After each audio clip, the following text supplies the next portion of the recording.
Good morning, Deborah Leanne here, and today we're going to get into what it looks like to lead and love and live with radiance, with a shining and vibrant energy that is our birthright, and that we have been taught more how to dim than how to turn it up. We've been taught more how to turn it off, even to fit in and blend in with others. And I wanted to ask you, where is it that you shine the most? Are you noticing what brings you that radiant and healthy glow that everyone notices and says, "What are you doing? You look so different." Is it something that you're changing in your behavior? Is it allowing your physical energy to be higher because of a different form of exercise, or what you're eating or not eating, or more sleep? This week in the Shine Challenge, we're exploring the H of health. And there's so many things that we can do that actually can improve how we shine in the world. We are the authors of this beautiful story that we're creating in our life. And very often we tend to look at everything that happens to us versus what we actually have the opportunity to create. And more, we're looking at the importance of finding what makes each of us healthy and happy.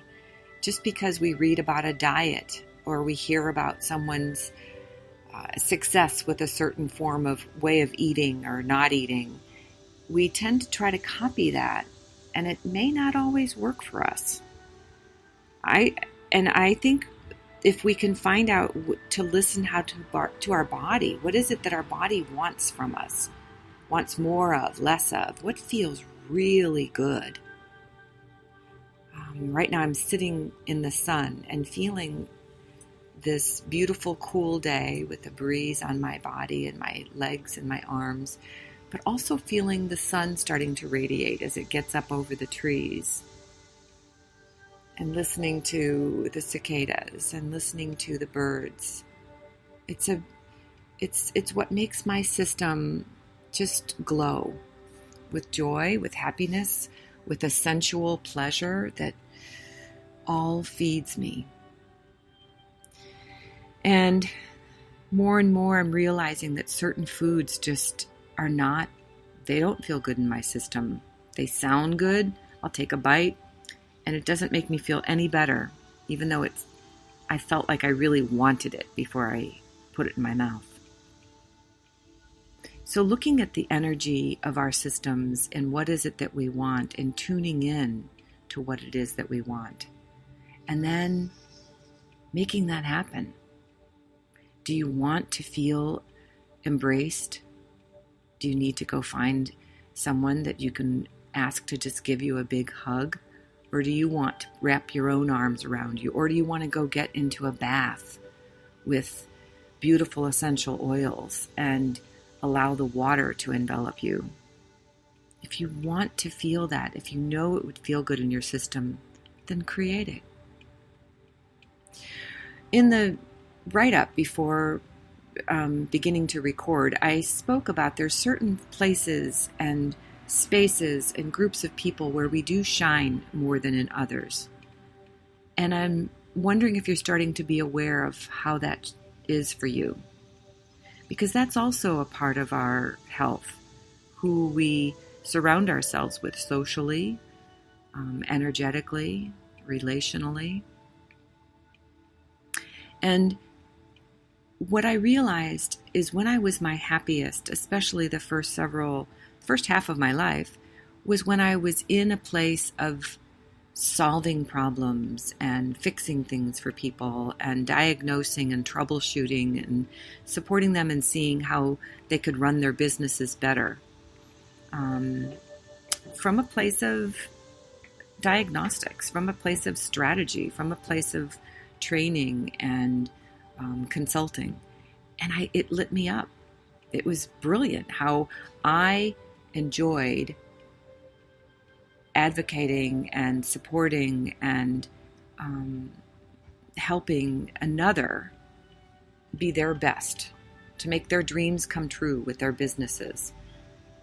And how I would argue for them and remind them when they forgot how brilliant they are and what their mission and vision is and why they began this business in the first place.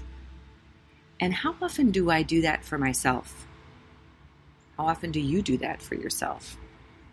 Where do you advocate for yourself? Where do you argue for what it is that you want? Where do you even ask for what you want? And why do we not? Why do we not stand up for ourselves the same way that we would for our child, or for some people with their pets? Because we do. We will, we'll argue for, I want them to have the best care, the best food, the best surroundings, the best love, the best parenting, the best experiences in life. And when we're in that place of advocating for other, do you ever notice how it's easier to stand up and argue and advocate and hold the space for the other to get what they need and want in life? And what that would feel like to do that for our own self. When we forget how brilliant we are, to remind ourselves gently, not with the critical voice, but that gentle, loving one saying, you are amazing. You're doing the best you can in this moment. Be kind to yourself. That kind of voice. It sounds like grace washing over you, because that's your higher self. Not the one that's criticizing you, not the one that doubts you, not the one that's like tapping her foot in impatience for you to get to where you're supposed to be going. That's not your highest and best and wisest self. And for us to shine with our own brilliance, we have got to get to a place of self-advocacy where we stand in a place of opening to all of our brilliance and then holding space for all of our own brilliance. No one can really do that for us. They can support us, but they're not the ones that need to open and allow our brilliance to shine. That is an inside job.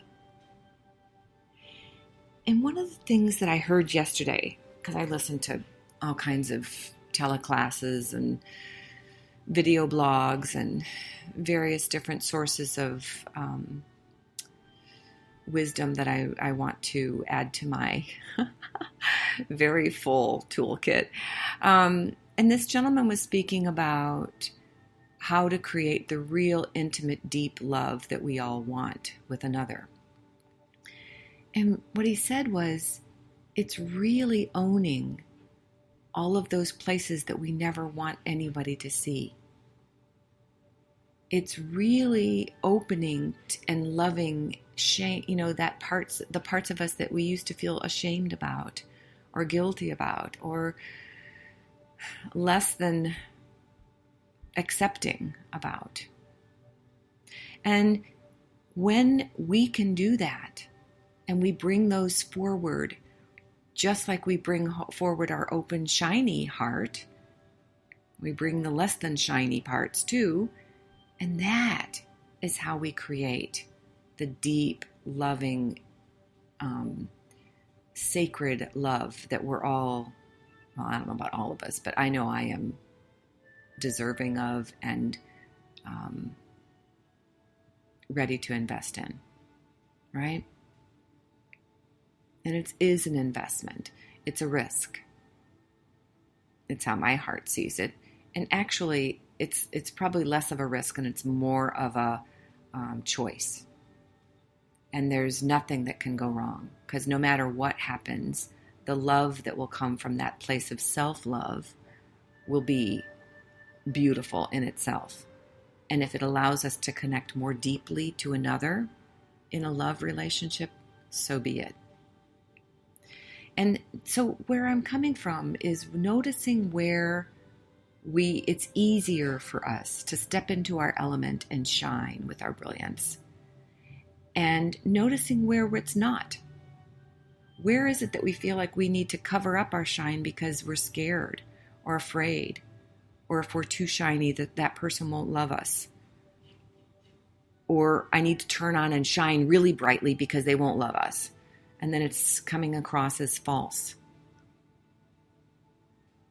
Because we do that. We pretend a lot or we hide a lot. And I like to suggest that somewhere in the middle is the truth. The perfect, authentic space for us to stand. The place of integrity, of wholeness and holiness. And I have a short mindfulness practice for you that you can add to your week or morning practice or anytime you're wanting to just take a break from work.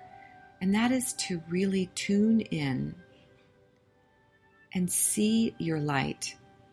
I like to view mine as this ball of light-filled energy that's in between my hips in my creative power center. And I just play with it. And as I breathe, I allow it to get bigger and brighter. And as I exhale, I send it out to the world. And as I breathe, it gets a lot bigger and it fills my belly. And I exhale that out through the front of my belly and the back of my sacrum. And as I breathe in again, that ball of light gets even bigger. And it extends all the way up to my heart space. And as I breathe out, it shines out through the front of my heart and out my back. And as I breathe in again, it gets even larger, and the whole abdomen of my body is filled with light, and it's shining and sending more radiance up through my throat and out through the front of my throat and out through my back of my shoulders. And to keep breathing and allowing that light to grow within first. And as we exhale, to just let it float out from us and fill the space around us with our light. And breathing in again. And that golden, beautiful light mixed with the silver light of all that is comes through my body, and it comes out through my eyes and through my ears. And then the last one is to breathe in again and allow it to come out through the top of my head and open this space so that I may also be fully connected to all that is and all that is being created new up in the heavens, so that we can move into a new space of being and have innovative thoughts and receive inspired information that allows us to take action on whatever's next for us. And that's my mindfulness practice for the week. So I ask that you connect with me if any of this speaks to you. Where do you shine more? And where do you shine less? What groups of people allow you to just be your most shiny, brilliant self? And where are you not? Where do you hold back? And why do you think that is? What foods and movement and exercise and practices and spaces allow you to shine in your full, vibrant, and shining, radiant health and energy? Add more of that every day to your life, to your schedule. And I'll connect with you next week. Take excellent care and keep shining.